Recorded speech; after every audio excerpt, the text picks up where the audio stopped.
This is the Liberal Party's document published for the agenda for the last Federal Council meeting and the motion circulated with it.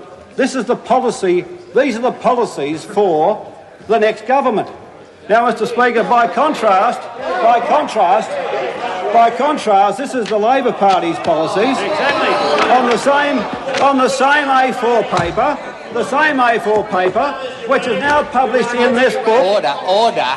And you can actually read through it: communications policy, economic policy, social policy, and they are cogent, they are sensible. One point rolls from the other. It's in fact the policies of a national party of government. It's not the policy. It's not a mishmash of motions for a set of state parties.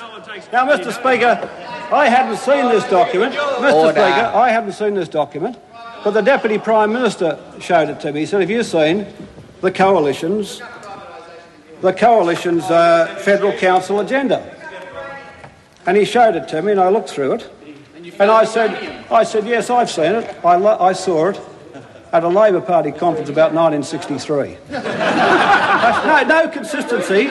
There's no, in other words, no framework of policy, no philosophical binding, no articulation of a policy after a philosophic introduction, just a whole lot of mishmashed, unconnected motions.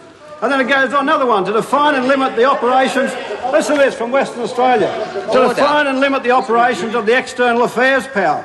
And it goes on, Mr. Speaker, look how threadbare it is.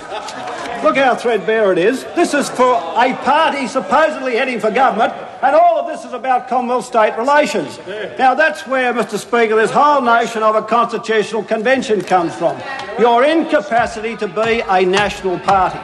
You are not a national party of government.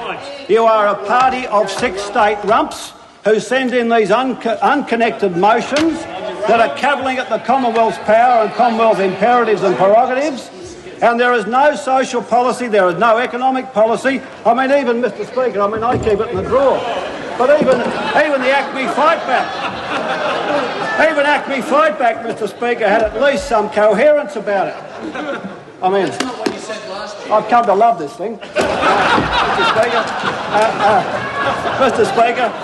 But here we are. Now, I know there's some things, that get to you after a while. But, Mr. Speaker, here it is. This is, after you take the agenda off, and we get down to it, Mr. Speaker, to the Federal Council, this is all there is in the policy of the Federal Liberal Party heading to a national election.